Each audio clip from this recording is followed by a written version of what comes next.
Welcome to Living Chassidus. Together, let's live the Chassidus we learn.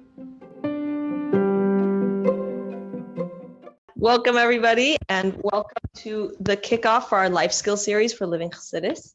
So welcome to everybody who's their first time here, and welcome to everyone who is back yet again. Last year, we had an incredible series of speakers. You can check it out on our YouTube channel. You could search Living Chassidus, and you'll find it. So today, we have the incredible schos of having Judy Ribner. She is a midwife. She graduated from Beis Yaakov Academy High School as a valedictorian in 2008. She attended the CUNY College of Staten Island for her nursing degree, and she was one of the 2 students to be named the CUNY Merit Scholar. She completed her midwifery education at SUNY Downstate Medical Center with high honors, and she is finishing her doctorate at NYU's DNP program as a Susan Kuhn? Great, I'm doing great. Letty Scholar and Rory Myers Academic Scholar. She was drawn to midwifery because it is gentle and humble. And she has shadowed Dr. Eden Fromberg, holistic gynecologist, prior to opening her own integrative GYN practice at the Juhi Ash Center, Holistic Midwifery, New York. And she offers integrative GYN care, prenatal care, and home birth. And she works with women because I love and care about them. She loves and cares about them. So we have the great schos to have Judy speak about cycle and everything that you want to know about the cycle. If you have any questions, you can submit them by writing. And can't wait. Thank you. Thank you, Michal, for inviting me. And thank you to Kristen Leonard, who connected us. And I'm hoping to be at a birth next week with Kristen. So I'm going to thank her in person for this opportunity. And I really want to thank my mother always, because my mother raised me to be motivated about health. My mother raised me to care about my health. My mother taught me how to care about my health. And my mother taught me how to care about other people. So I'm really here today because of my mother's efforts. And I want to thank her for that. It's courageous to bring up this topic because it's such a charged topic. So Michal, you have a lot of courage for addressing this topic, and let's do it together. So it's also nerve-wracking for me because I'm talking to I'm blinded to the audience, but they're not blinded to me, right? They see me and I don't see them. So hi everybody, and thank you for participating. And of course, submit your questions at whatever forum that Michal created so that we can go to the specifics that are relevant to you. My personal connection to Chabad is interesting because my father used to take me to the Rebbe's kever as a child. So I've been to the Rebbe's kever quite a number of times. And the Rebbe has actually reached out to my great uncle as a surgeon for his professional help, like to help other people. So we're really coming full circle with my being with Lubavitch woman. So I'm really honored for that. And, you know, when you think about your identity, just if you don't have a pen and paper, just think about your identity and think of 4 ways that you would describe yourself. Everyone take a minute now to think of 4 ways, like your 4 central aspects of your identity. And I'm thinking also.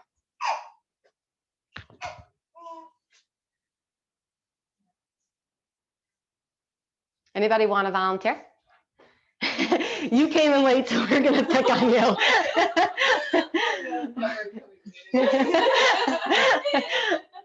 Who wants to volunteer? I can volunteer. So do you want to share? I can share. Sure. I don't know if I finished yet. So I'm a Jew. Mm-hmm. I'm Chabad. Mm-hmm. I'm a woman. Mm-hmm. Not to get too political, I'm American. That was very political. Yeah, that was 4. That was Perfect. 4. Perfect. Amazing. So Jewish, Chabad, female, and American. Anybody else want to volunteer? Okay, then I'll volunteer. My identities are that I'm Jewish, that I'm female, that I'm a mother, and that I'm a midwife. And I think of a lot of women that I know who would put being female as one of their major identities, because being female, it's not just what we look like, it's how we think, it's how we feel, it's our behaviors, it's how we make decisions, it's really how we live in our bodies and how we experience the world. It's much bigger than just a specific reproductive system that we have. It's much bigger than, you know, do you have feminine characteristics or are you masculine looking? It's much bigger than just facial features. And a fundamental part of being female really are the parts that make us different and unique from men. And that, of course, comes down to reproduction. And when we think about cycles, and when we think about menstruation, and when we think about ovulation and the process of menstruation and the buildup of hormones, I don't know that enough people have a positive association with it. And Someone just wrote pain. Pain. That's literally what someone just wrote. So. Okay. And okay, so it's not my imagination. It's not my imagination. And that's something that we can change. If we're motivated enough to. And for people who want it better, they can really have it better. And I don't have any agenda here tonight other than to give people information so that they can be empowered to make the choices that work for themselves, that make the choices that meet their values, their preferences, and their needs. And, you know, we're standing here in a part of the world where we consume about half of the pharmaceuticals on the planet, but we're in the United States, only 5% of the global population. So we are disproportionately, compared to the rest of the world, dependent on and quick to turn to drugs. We have a very pharmaceutical-driven healthcare system, and that's not going to change today or tomorrow, regardless of the election outcome. Again, we're not getting political. But what I mean to say, we're a system that's very deeply entrenched in using medication. So do we have good outcomes to show for it? No. In the last 10 years, for a number of years, we had a decreasing life expectancy, which means from 2013 to 2018, every year, people in the United States were living shorter and shorter and shorter and shorter and shorter. We are the only country in the entire industrialized world that every year has more mothers die during childbirth. We have American hospitals that have over 50% C-section rates. We have a population where the majority of adults have a chronic condition. I looked it up today so that I have current, accurate information. 60% of adults in the United States have at least one chronic condition. It became normal, such as obesity, diabetes, asthma, cancer, right? These are all chronic conditions. It became normal to not be healthy. As a matter of fact, if you're an adult and you don't have a chronic condition, you're the minority, you're the exception. I mean, that's a reality that we need to integrate and question and say, how have we become so sick? What are we doing wrong? Because something's not right about that. And I mean, if you're more likely to live longer by living in Poland than in a high resource country than the United States, that should be like, ouch. That doesn't sound right to me at all. So we could nuke a third of the globe with the press of one button. We could put a man on the moon, but that doesn't mean that we have a healthcare system that's really aimed at health. That doesn't mean we have a healthcare system that promotes people's well-being.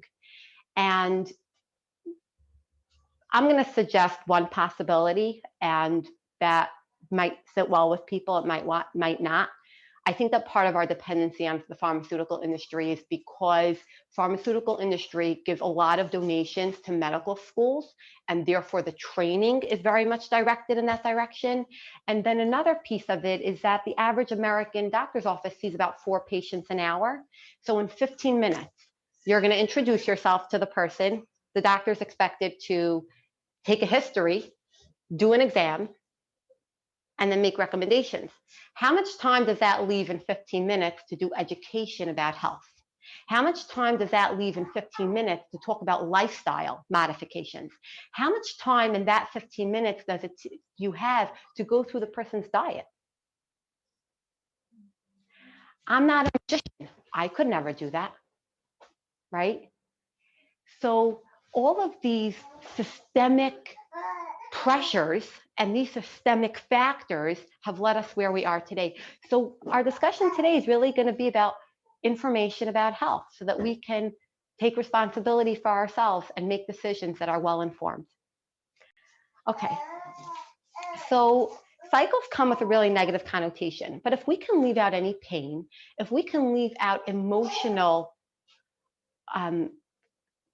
side effects, bad side effects, emotional ones, and any physical ones, then really there's tremendous value to the female cycle. We're a mammal. Other mammals, most mammals don't menstruate. They grow their mammals inside like we do. They gestate internally. So they have pregnancies like we do, but they don't menstruate, most of them. Instead, their bodies reabsorb the blood each month, but we don't do that. And if we're not doing it, it means there's benefit to our shedding that blood and our rejuvenation and renewal each month, because we're wired towards survival. Our bodies would not be metabolically wasteful every month to lose all that blood, complete an entire process if it didn't benefit us.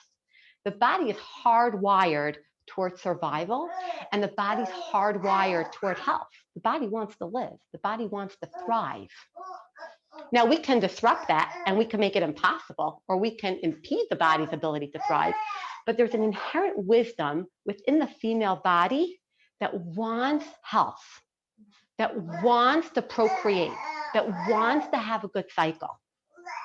Firstly, before we even say anything, having a period doesn't even mean that a person is able to get pregnant or ovulating or having a normal hormonal pattern. When we think of a period, like a true real period, that means a person's ovulated, which means they released an egg in the middle of the month that, if conditions were right, they could become pregnant. That's considered like a healthy period that's in response to a cascade of hormones that happens throughout the 28 days on average, that midway through creates an opportunity, a narrow opportunity for pregnancy, a short window of time in the middle of the cycle where a woman can get pregnant, and then 2 weeks later ends with a period. So some people have periods and they're not ovulating, which means their body is not really cycling the way a female is wired to cycle. Something's off. Some people are ovulating and having periods, but that comes with a big mess of pain, bad emotions, brain fog, and other negative symptoms. That also means the body's in disarray. The body's not happy and healthy. Some people have no periods at all, and it's not from pregnancy. They just don't ovulate, menstruate, nothing. Their body's just not cascading enough hormones to create any such response. Is that body healthy, happy? No. Or in harmony? Not at all. A happy, balanced female body is one that has regular cycles. It's not 30 days apart, 50 days apart, 22 days apart. It's predictable. There's ovulation, which means midway in the cycle, a woman's capable of getting pregnant. It's not just a period. It's not just a few days of bleeding, but that there's well, I'll tell you, how would you know if you're ovulating?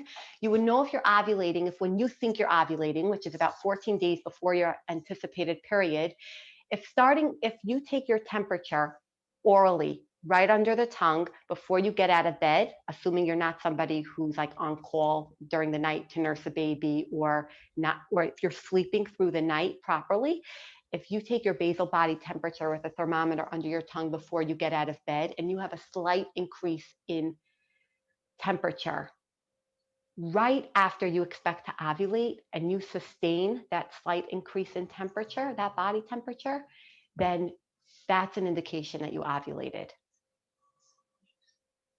especially if you would have a blood test done on day 21 of your cycle, like a week after you ovulated and a week before your anticipated period. If you had a progesterone test then and you had a high level of progesterone, then those two together would tell you that you ovulated.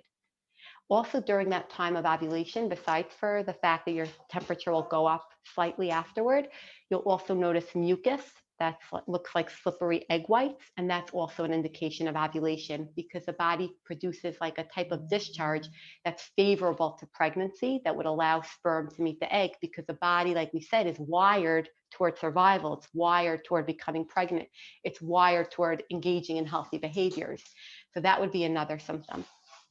But talking about a healthy cycle where, thank you for asking that question, because now everybody would be able to go home and within 30 days know if they ovulated or not. But a person who's having regular cycles, like we described, that within a couple of days of variation, they're predictable.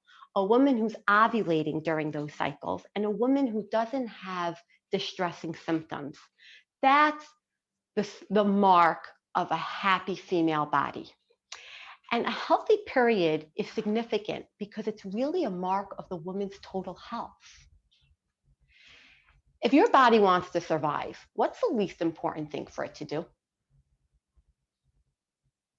What's the least important thing? Can it not digest food? Can it not eliminate what it needs to eliminate? Can it not breathe? It doesn't have to reproduce. An individual can survive and not reproduce.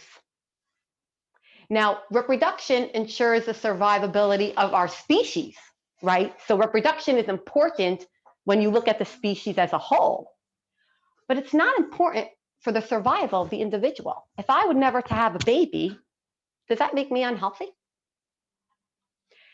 So the first thing that our very wise body is going to get rid of when it's not being cared for properly, when it's under too much stress, when it doesn't have enough food, when it's not being fed the right foods, when it doesn't have enough nutrients, when it doesn't have enough vitamins, when it doesn't have enough sunshine, what's the first thing the body's going to eliminate to protect itself? Reproduction. So it's not accidental that women who are otherwise healthy and otherwise don't have medical conditions, that their cycles are the place where their body expresses problems. It's not because the body's stupid or broken. It's that the body's so wise, the body knows, I need to make sure I breathe properly. I need to make sure that I eliminate properly. These are essential for my survival. I need to prioritize. I'm being given limited nutrients, limited food. I'm under a lot of stress. I can't make a baby now. I need to use everything I have to keep this person alive. I will not reproduce. So it's almost like a monthly report card. If you have a healthy cycle, like we just described, regularity, with ovulation, without distressing symptoms, then your body's in good harmony. Your body's happy. But if you don't have all those three components, unless you're breastfeeding, if you don't have all those three components, then that's when you want to take a step back and say, okay, my body's talking to me. She is telling me I'm not well nourished. I'm not okay. So let's address it at the root. What causes people to have very severe PMS or very bad cramping or irregularity? What's causing that? I wish I could just say, oh, it's just one thing and this is like the magic bullet and we'll all walk out and like tomorrow we're all good. It's highly individual. The body's so sophisticated. We're so many systems that are integrated with each other. There are billions of processes, billions of cells happening every second. So we're like a genius creation that it takes sometimes some investigating to figure out getting to the bottom of what the issue is. But assuming that there's no underlying pathology, which means assuming that there's, and for most people, they don't have an underlying pathology, assuming that there's no underlying major medical condition, assuming that the person doesn't have enormous fibroids, assuming the person doesn't have a thyroid problem, assuming that the person doesn't have, any major metabolic disorder like diabetes, assuming that the person is in otherwise good health, then there's a number of aspects that we do every day, aspects of living that we do every day that can be annoying our bodies to the point that she will say, I'm not okay.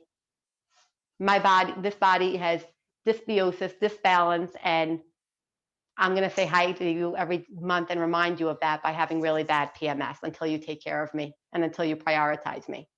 So I'll tell you what some of those things are. Firstly, irregular sleep. The sleep cycle correlates, a healthy sleep cycle correlates with healthy cycling. Like the sleep cycle and the reproductive cycle are very much connected. The sleep hormone melatonin plays a big role in the function of other hormones. So most people, do they sleep regularly? Do they have healthy sleep? I hope. Healthy sleep means that you're sleeping in a very dark room. Healthy sleep means that you're not overheated. Healthy sleep means that you go to bed relatively at the same time each night, like you're not sometimes at 2 a.m., sometimes at 10 p.m., sometimes at 12, that your body has a normal rhythm. Healthy sleep means that it's as dark as possible. Did we say that? Light is in an interference. Healthy sleep means you don't work night shift. I know, I'm like looking myself in the mirror. The next time I attend a beautiful birth at night. So sleeping on a regular cycle is important. Sleeping adequately, 7 hours of sleep, and getting to bed before midnight. Those are two really important ways to sleep properly. Let's move on to the next. Healthy sleep. Healthy exercise. What's healthy exercise? Healthy exercise means that it's regular, it's consistent, it should ideally be every day, and it should be strenuous enough that you feel like you're working out, that your body works, but not strenuous enough that you feel like you're killing yourself. Like, listen to your body and let your body be your guide. But exercising regularly plays a role in hormone function because it impacts cortisol. Cortisol is the hormone of stress. Oh, she's heaven. Cortisol is the hormone of stress. Hi, Hannah.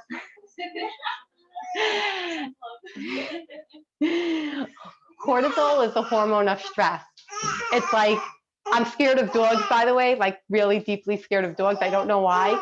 But like if I walk down the street and there's a big dog that's not on a leash, my body releases cortisol so that I'm prepared to fight the dog or flight, run away from the dog.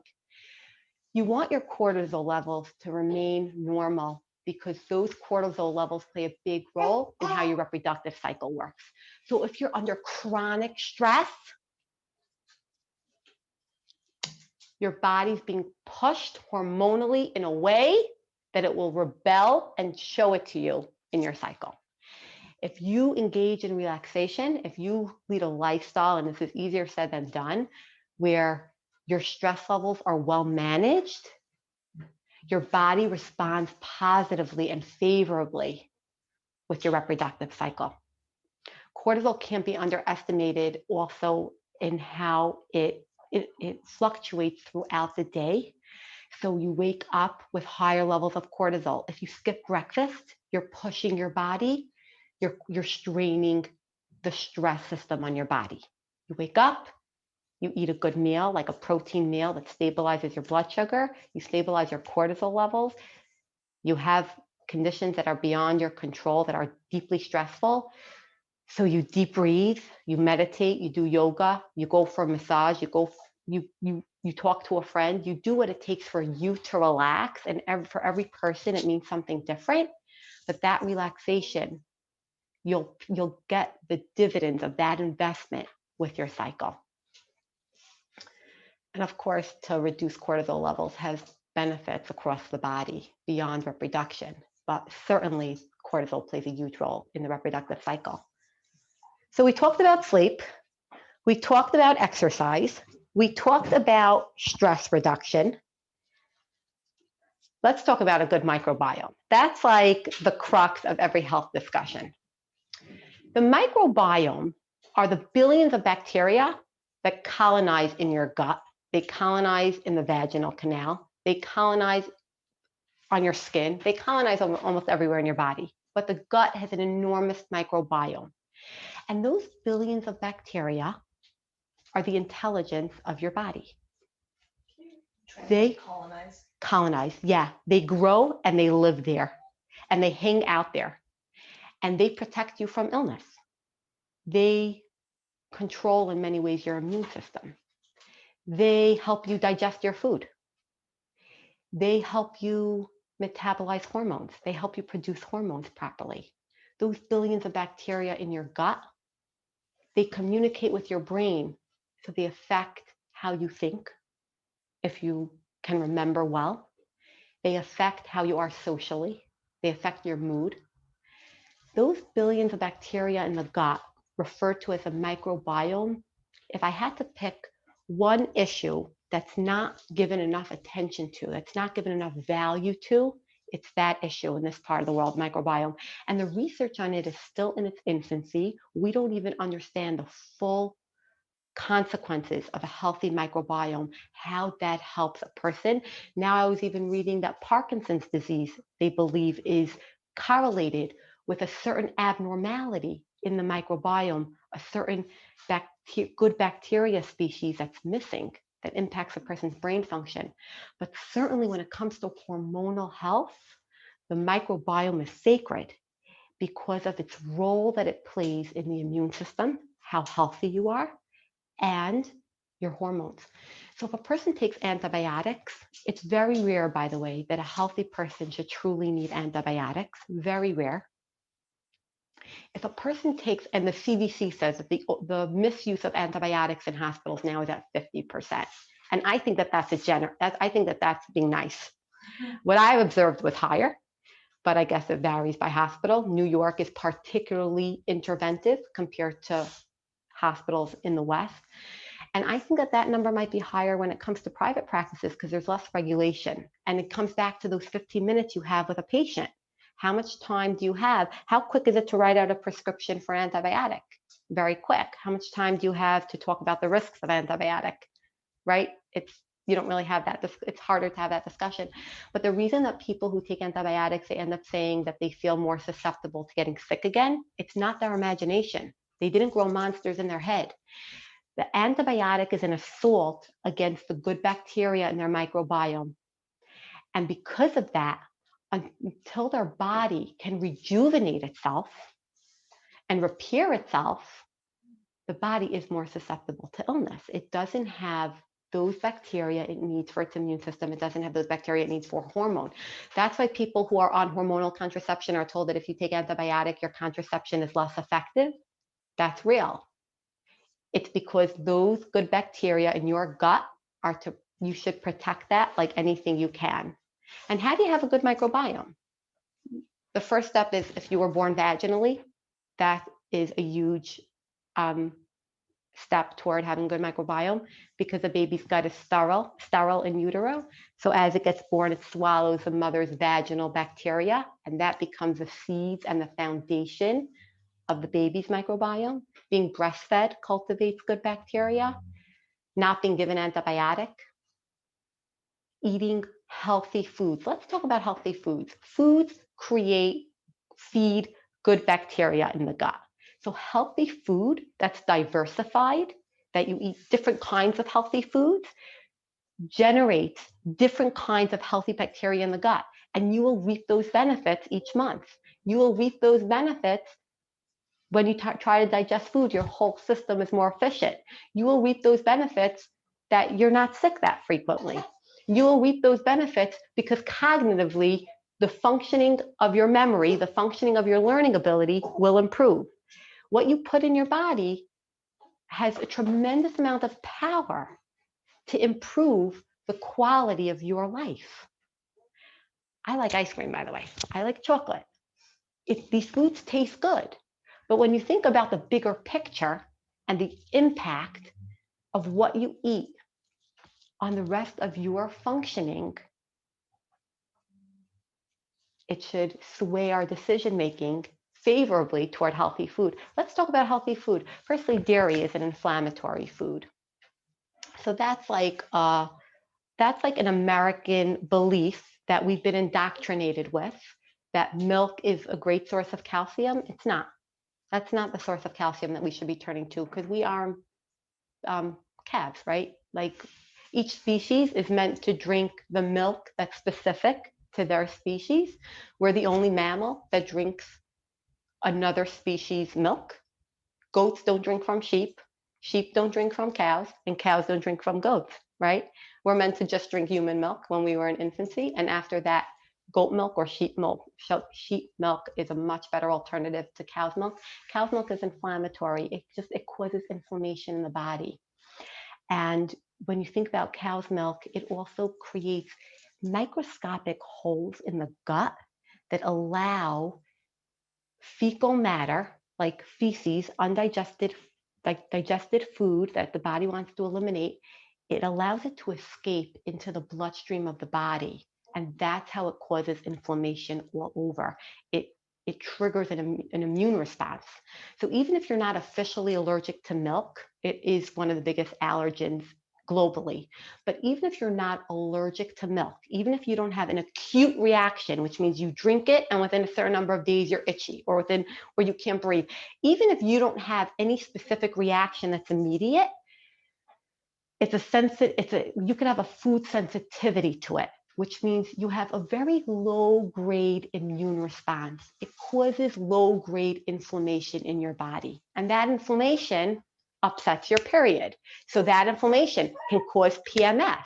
And it's just the body's way of saying, can you stop giving me a food that I don't digest well, that doesn't help me function well? It's just your body's way of saying, please stop. Yeah. Is milk okay sometimes? It's really, goat milk is Ice cream. like, No, never. try, you know, there's no never, you know, we have to live. We have to, you know, so it's a personal choice, but ideally a person should really avoid it. Like probiotics, like yogurt. It's an excellent question with probiotic in general. So yogurt is a fermented food, and assuming that it's not made with preservatives and all sorts of sugars, because sugar grows bad bacteria in the stomach. Like sugar encourages a bad microbiome, whereas healthy food encourages a good microbiome. So fermented foods are good. And just in terms of taking a probiotic like by itself, the issue with probiotics, it's not like, okay, you could take antibiotic and then you'll take a probiotic and you'll undo it. A probiotic does not graft, which means it doesn't remain permanently. If you give your body the strains of good bacteria through a probiotic, it will be there for as long as you keep giving it. But when you stop, that bacteria doesn't know how to like create its roots as part of your body and colonize and really grow as part of your microbiome. So it's really through food that you develop a good microbiome. Like there's no quick pill shortcut. I mean, I wish there were, you know, I have it in my pocketbook, right? It's like, it's good food. It's making healthy choices. What's good food? Gluten, by the way, is also another food that's really inflammatory.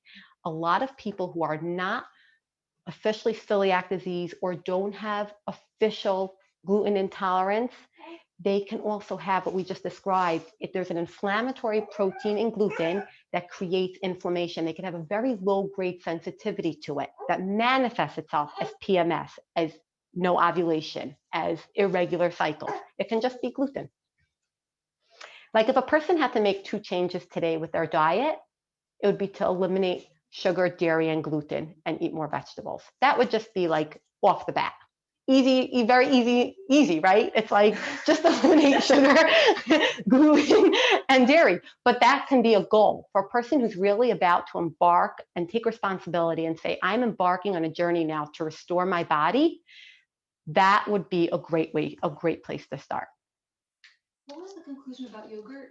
Because you said it's fermented, but it's also dairy. A high quality yogurt. Like a high quality yogurt, ideally, firstly, doesn't use cow's milk, but is built from a different kind of dairy like sheep or goat. A high quality yogurt would also be one that doesn't have sugars, because otherwise, and I mean, like I look at yogurts in the grocery store and like they have red 40 and they have so many additives and they have so many preservatives. Like if you can't pronounce the name, then you don't want that in your body, unless it's like the probiotic that you can't pronounce, like the lactobacillus. But if it's like a weird word, then that's a preservative. You don't want that in your body. So yogurt became like, you know, I want to keep myself to a time, so I'm going to move. Yogurt became like a food that I have to be so cautious in recommending, because there's so many products on the market that are exploiting people's trust in yogurt but at a price that's not worth paying the price. By the way, there are goat's milk and cow's milk and Sheep milk. Available in Kermit. Wow, Yeah. that's terrific. That's terrific. So you're saying specifically high quality yogurt, and that would be not cow's milk. Right. So it's there. It's available. That's amazing. Whole Foods, Empire Kosher, Marketplace, it's everywhere. And Taste for sure. That's amazing. If Yes. someone were to implement all that you were saying, how long should it take? to It's see a results? very good question. And the follicles that grow, the eggs that grow, the follicles like what holds the egg. What the process for the eggs to mature and ovulate is about 100 days. So when a person ovulates healthily, it's really a marker for what's been happening in their body for the last 100 days. So if you're going to implement these changes, you can't expect results in 30 days from now. Your body's going to adapt to it pretty quickly. Your body's going to jump on it. Your body wants to be well. The body wants to ovulate. And when you allow it to, when you enable it to, it will rejuvenate itself over the following months. Like I would give it 3-4 months and you should already see a marked improvement. And we're going to go through a few other things. Firstly, eating enough. If you exercise a lot, it's not the excess exercise that prevents the periods. It's that people don't eat enough for that extra exercise. Eating enough food and eating enough carbohydrates is very important for ovulation. Carbohydrates, like healthy carbohydrates, like a potato with a peel on it that has a fiber, like a sweet potato with a peel on it, like starchy vegetables, like squash. These are all healthy carbohydrates. Rice, whole grain rice, that's a healthy carbohydrate. It doesn't have gluten, but it's a healthy carbohydrate and it's filling. Having enough protein, like a balanced meal, protein, fat, starch, vegetable. A healthy fat. What's a healthy fat? Avocado, coconut oil, olive oil, avocado oil, definitely butter that's like grass-fed butter is good, yeah. And besides for healthy fats, what about healthy proteins? Like good quality eggs. Eggs, by the way, some people do have sensitivity to, but high quality meat, like grass-fed meat, it's not that much more expensive than the other type.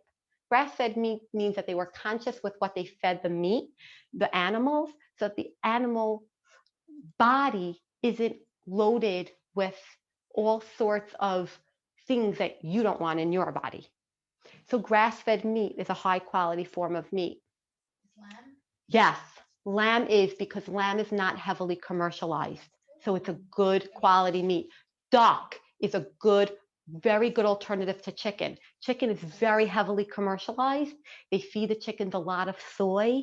That's one of the reasons we see precocious puberty in America, where girls are younger and younger when they get their periods, because they're eating chicken that is fed food that is like a phytoestrogen in their body. It mimics what estrogen looks like in their own body. So it targets like breast tissue and all the other parts of the body that are receptive to estrogen. So like chicken chicken that's just bought in a supermarket that's not a high quality chicken should be avoided. Duck is a better alternative, lamb we said, or grass-fed meat.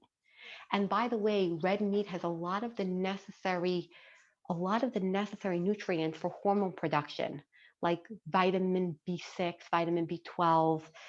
I wrote them down because I want to share them. Magnesium is a biggie for hormone health, a biggie. Magnesium, by the way, is also very calming. Magnesium makes you feel happy, and it's found in nuts, seeds, and leafy vegetables. One of the reasons that magnesium helps with period pain directly is that magnesium, it reduces something called prostaglandins, and that's a substance in the body that makes the uterus contract. So by reducing it, it relaxes the uterus and it reduces menstrual pain. That's how magnesium works, to reduce menstrual pain. It makes the uterus relax.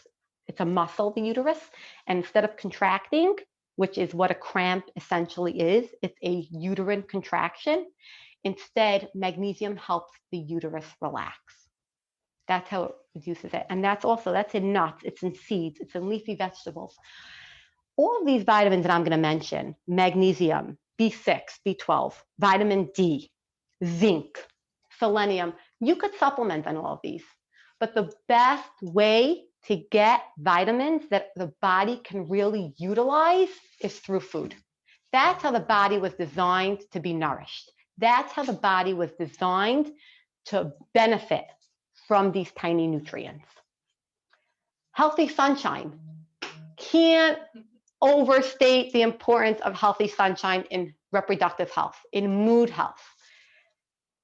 Sunshine, if you're not burning, you should get the max that you could. The max you could without burning, and that's very individual. It's based on your complexion. It's based on where you live on the globe, like how direct the sunlight hits you. How much sunlight you need per day is also dependent on season. In the summer, you can get a lot more sunshine than you can in the winter. Like the sun is stronger than it is in the winter in the northern hemisphere. So the guide is to get the max sunshine that you can without burning. And that's really how you get proper vitamin D, and that plays a huge role in the whole cascade of hormone production. I want to share this with you because I want to show that during a typical month, the first half of the month, we're estrogen dominant, which means the main hormone that's circulating in our body from our ovaries is estrogen. And in the second half of our month, we're progesterone dominant. What is that? Sure.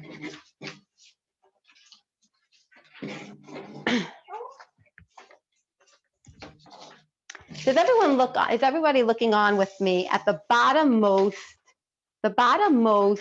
chart? So let's look at this together.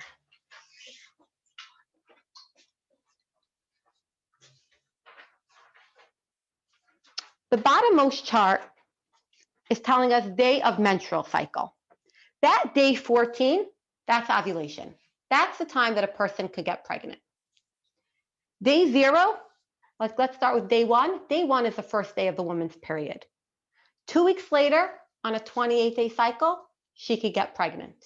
2 weeks after that, she's starting another cycle, right? It's day 28. She's about to start menstruating again. So in the first 14 days of a woman's cycle, from the time she gets her period through those 14 days, the main hormone that's circulating in her body is estradiol. It's like a form of estrogen. You see that corresponding light gray mark? It's estradiol. In the second half of her cycle, she has progesterone. So we feel differently during the first half of our cycle versus the second half. We have a different chemical circulating in our body. Estrogen and progesterone, they don't just target the uterus or the ovaries or breast tissue. There are billions of cells in the body that have receptors for estradiol and progesterone, which means there are cells all over the body that get impacted that, hey, there's estradiol floating around. Oh, or hey, there's progesterone floating around. There are receptors. It communicates with them. Estradiol and progesterone communicate with many parts of our body other than our reproductive system.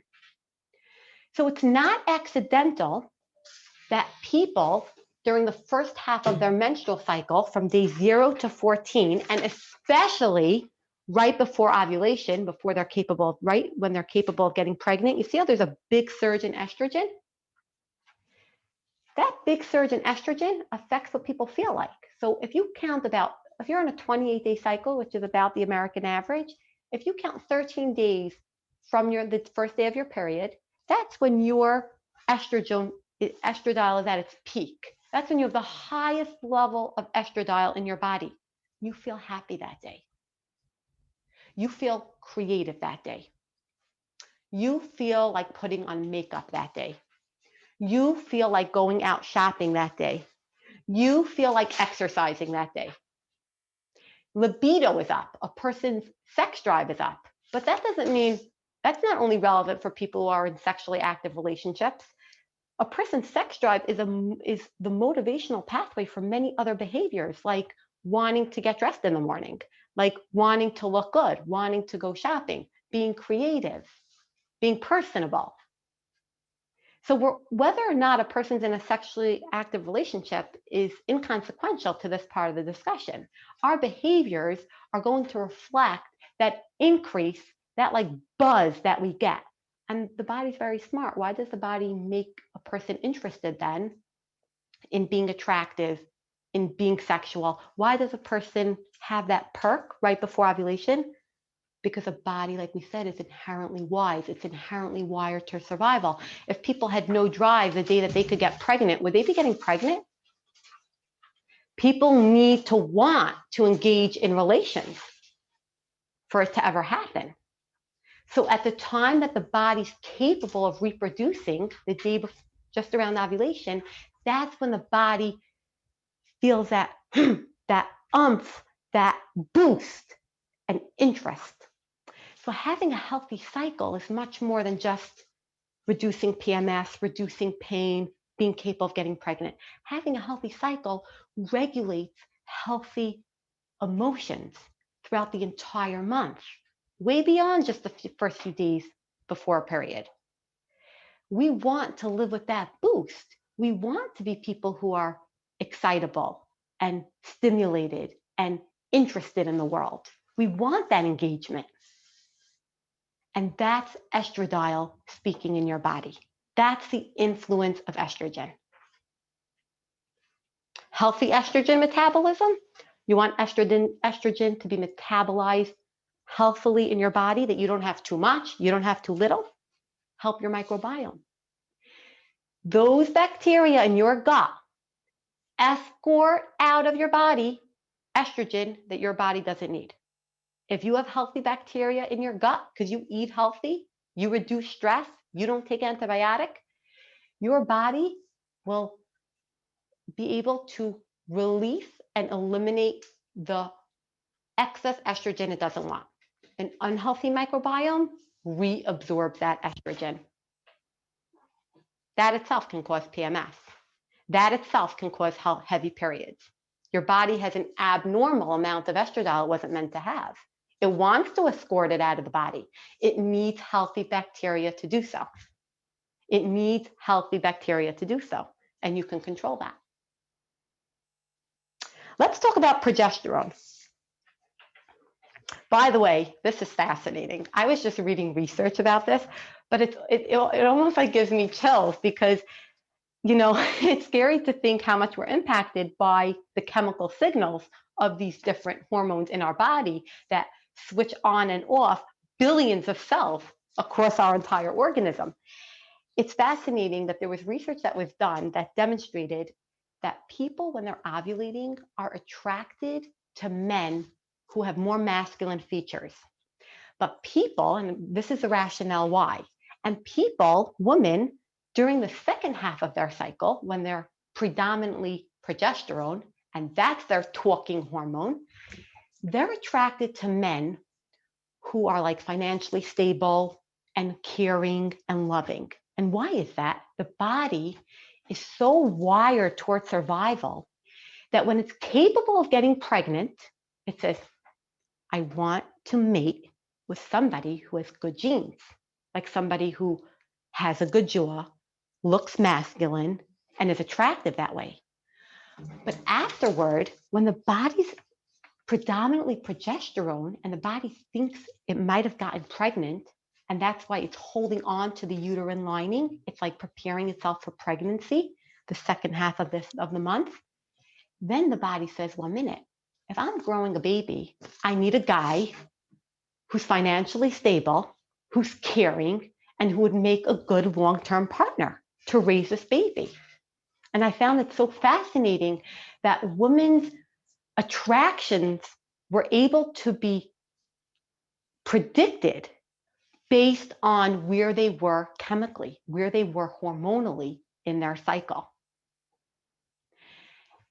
So, you know, the ramifications of that, of course, is that a person almost has to try out any prospective partner that they would enter into a long-term relationship. They have to try them out on all days of their month, because a person's feelings, I don't mean that in a funny way, but you know, it's like a person's feelings are so, you're nodding, a person's feelings are so influenced by what hormone is dominating them at that time that their attractions can change.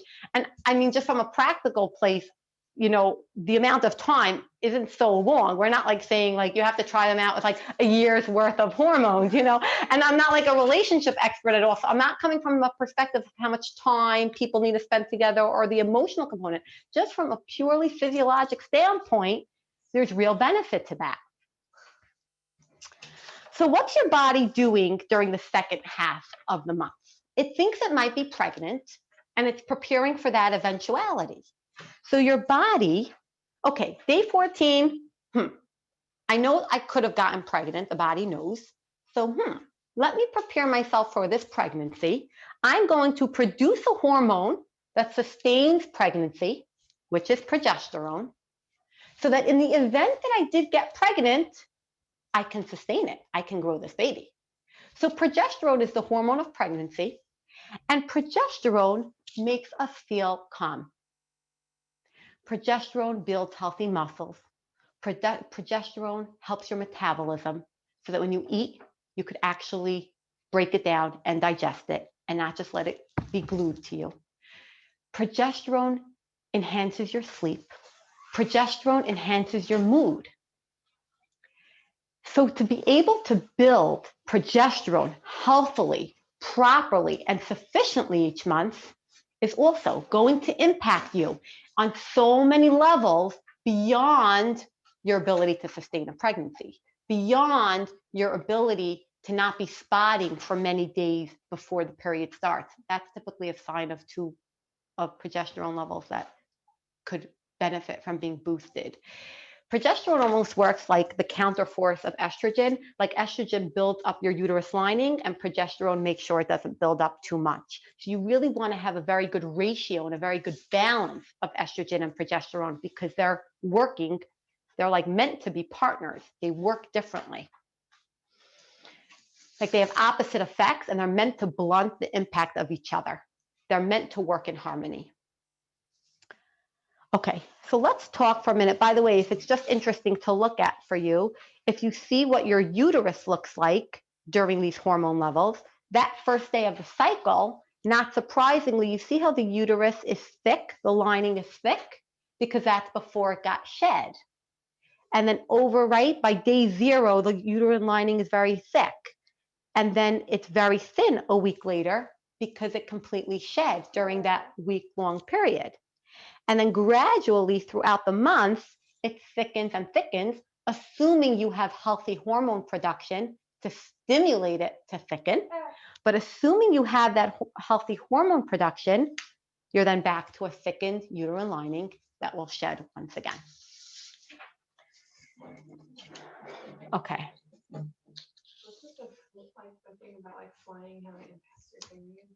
It's a very good question, and I really question if it's the impact of the sleep cycle, like jet lag, and we described healthy sleep cycling correlates with healthy menstrual cycling. I also question if it's cortisol levels, like what does flying and that experience do to a person's stress hormone level? Because when we say cortisol, we think of stress, but it doesn't have to be a negative type of stress. It could be like an excitement also. It could be like a big change to the body. So that's how the body responds to it. And I question if it's the impact on cortisol that will manifest itself as impacting periods. Because like we said, we're very well integrated. That's a very good point. Flying can influence that. I have a question. Sure. Is it possible that the drop of progesterone right before the period, could that cause anxiety? So the response to the body that's in imbalance, that has like too much estrogen and too little progesterone or some other imbalance, is that the feeling of PMS will be accentuated. And the reason is exactly what you just described. The drop in hormones right before a period, that makes the person have that drop. So the more abnormally elevated the hormone is, the more the drop, the more the PMS. It's all rational, not accidental, right? That was a good point, that the PMS is really that drop off. Look at estradiol right by PMS days, right? Day 28, big PMS day. Day 27, big PMS day. Look at where estradiol is in the body. Look how we have a surge of estradiol right by ovulation. We have an amount of estradiol during the second half of the month, but look how it's going down. And that is where your estradiol is low and you don't feel that great. Like you don't feel that perky feeling. Like what I was describing, that good feeling you have when your estradiol is going up, up, up, up, up. It's like the opposite of what it is before PMS. You want healthy estradiol levels because look how it impacts your mood. Like we said, the receptors for estrogen and estradiol are not just in the reproductive system, they're in the brain. Okay. So let's just go through PMS for a minute because I like organized it. Exercise. Exercise helps you reduce stress. It helps regulate your cortisol levels. Exercise helps you reduce inflammation in your body. We don't want inflammation in our body. It doesn't help hormone production. It doesn't do anything good, right? That's why we describe, we want to stay away from inflammatory foods like dairy. We want to stay away from an inflammatory food like gluten. You want to stay away from antibiotics that we describe damages the microbiome or also creates permeability in the intestinal lining. It means fecal matter, feces, like microscopic feces can escape through the digestive tract, through the intestinal tract into the bloodstream, creating inflammation. We want to avoid anything that damages the gut in any way, bad food or antibiotic. We want to preserve our intestinal health. We want to preserve our bodies that we don't have inflammation. We want to not have stress. We want to exercise normally. That's a key, great way to reduce PMS to the point that it's almost imperceptible. And that's possible. You want to avoid alcohol. Alcohol, by the way, interferes with how estrogen is metabolized. You want to avoid that. And then it's magnesium, vitamin B6, and zinc. Those are really the key. But when we discussed that before, magnesium is in nuts, it's in seeds, it's in leafy vegetables like romaine lettuce, dark green romaine lettuce. The B vitamins are in meat. Zinc is in red meats, which is also essential for hormone health. So you really want to eat like a good balanced meal of a high quality protein, going back to that, a high quality starch, high quality fats, and green leafy vegetables. So that's with PMS. The acne, by the way, I want to mention, acne that is hormone influenced.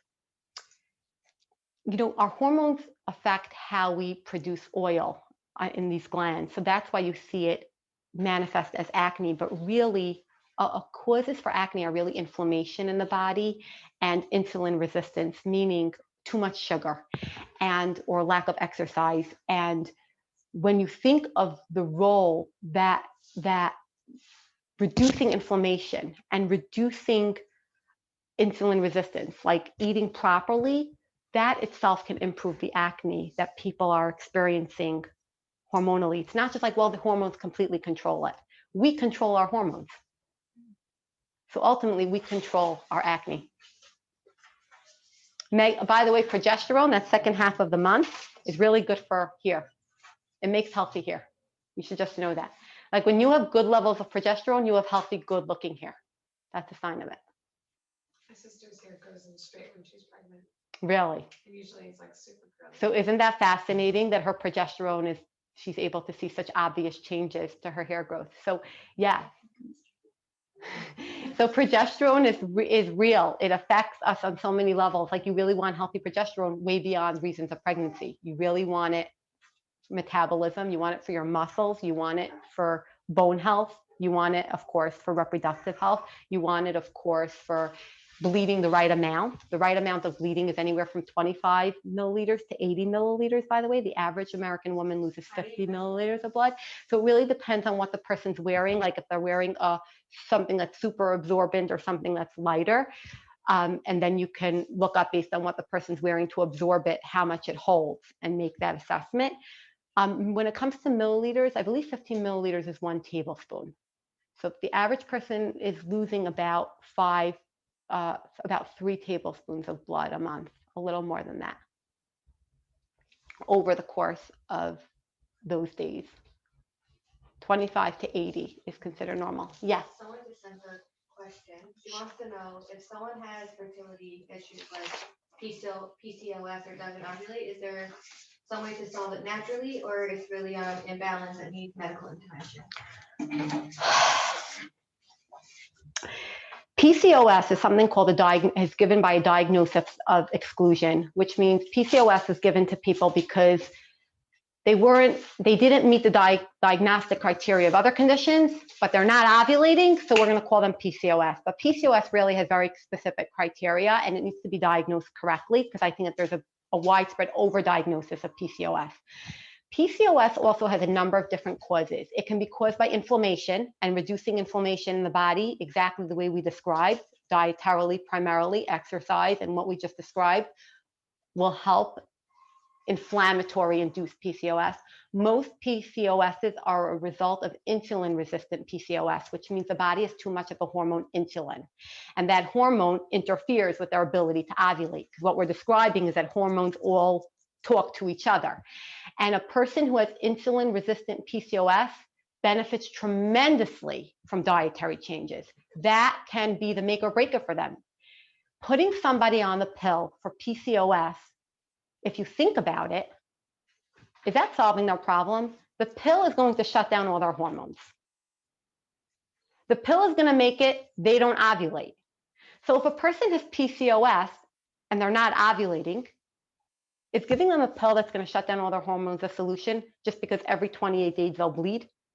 The bleeding from a pill has nothing to do with a period. We said a period is after that cascade of hormones, after ovulation. Just releasing blood from there is not a period. It's a bleeding from the pill is a chemically just withdrawing a certain synthetic chemical that induces bleeding. It's not a result of ovulation. The woman doesn't ovulate when she's on the pill. There's a reason she can't get pregnant. That's how the pill works. It makes women not ovulate.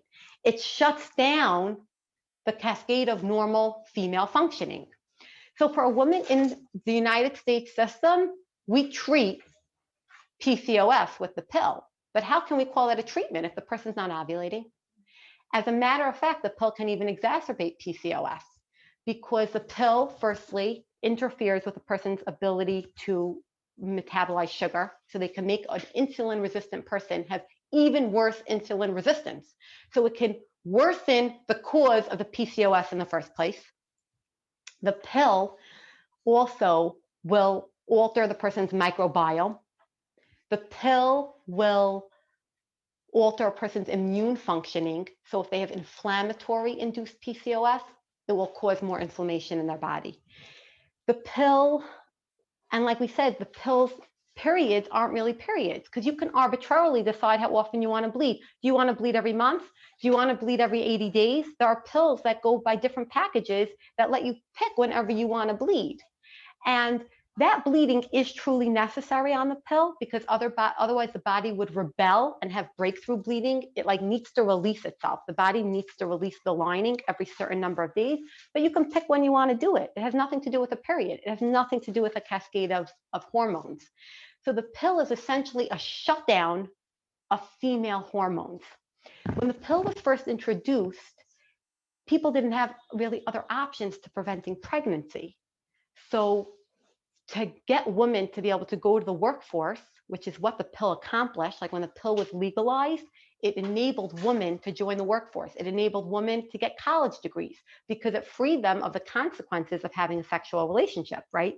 It made it that they can be in a relationship and not get pregnant. But in today's day, we have so many other alternatives that there are many more options for people who don't want to be pregnant without needing to shut down their entire hormone system. It's interesting because the pill, it made it that women who don't want to get pregnant can lead a lifestyle that is only possible if they're not pregnant. But what the pill has also done is that it's altered the way women feel during the entire month, because we just described how estradiol gives you that perky feeling. We just described how estradiol makes you want to go shopping, makes you want to put on makeup, makes you want to interact socially, makes you have that flirtatiousness. And I don't mean that in a negative connotation. It gives you spunk in life. But if you're going to give it to the woman synthetically, she's not going to produce her own. And that synthetic one doesn't work like the way Ours really truly does. If you're going to shut down progesterone, that mood enhancing hormone, that hormone that builds muscle, that hormone that helps you process sugar, if you're going to shut that all down, you've deprived the woman of the benefits of her natural cycle. The benefits of a woman's natural cycle extend way beyond reproduction. And that's not surprising that people who go off a pill, it potentially impacts how they're still attracted to their partner. Like there's research on women who made commitments to partners while they were on the pill and how their preferences really changed once they went off of it, because it wasn't the real them when they were on the pill. It was an outside, synthetic, lab created chemical that is structured similarly enough to their own that it could trick the body into thinking it's pregnant so that it shuts down this whole surge that causes ovulation, just flatline it and shut it down. But in doing so, what price is a woman paying? Most people in the United States who have autoimmune disorders are women. We're disproportionately the ones who have autoimmune disorders. And autoimmunity is a very wide range of diagnosis. It can mean asthma, it can mean eczema, it can mean allergies, it can mean certain infertility issues, it can mean a thyroid problem. Autoimmunity is a very big group of diagnoses. Autoimmunity is disproportionately affecting women. We have to question, is it the pill that has caused that? The pill is, the most recent research that I saw on a government website was from 2017. So it could be it has changed in 2018, 2019, or 2020. But the most recent research is that the pill is the most common form of contraception in the United States besides for sterilization. But we have a long-standing history of not honoring women's reproductive systems. What's the most common operating room procedures in the United States? C-sections and hysterectomies, right? Surgeries that cut open or cut out a woman's uterus. Those are some of the most common operating room procedures in the United States. We had a generation of women who routinely, up until not so long ago, routinely were cut open to have a baby and had a surgery done on muscles that control their continence, had a surgery on muscles that keep their organs in the right place, right? An episiotomy. Did men ever suffer an unnecessary surgery, like millions and millions of men every year? I mean, like over the course of many years, just routinely undergoing an unnecessary surgery? No, so we're in a society that is callous with women's bodies. We are, that's the reality. Women don't have to tear during childbirth. They shouldn't need to have stitches. Like women were designed to have babies. How did that episiotomy just take off and become routine, right? When was the last time I had to stitch up a woman who had a baby? I never had to stitch a woman up who had a baby so far in my practice. Thank God, never. Like I really care about the mother. I do my best to try to protect her. I'm saying like God made the body that a woman should have a baby. You know what I mean? It works, you know, almost always it works. I'm just trying to describe that we have a society that's pretty callous toward women's bodies. So the fact that the pill became so mainstreamed is also reflective of those attitudes. And sterilization is the most common procedure, the most common form of contraception for married couples in the United States. And for unmarried women, it's hormonal contraception. Yeah. So when we talk about why women are overwhelmingly the ones suffering from autoimmune conditions, you have to question it, you know. What the pill also, by the way, in general, it interferes with oxytocin. That's like the hormone that's love and bonding. We're going to finish in like 3 minutes. Is that okay, Micha?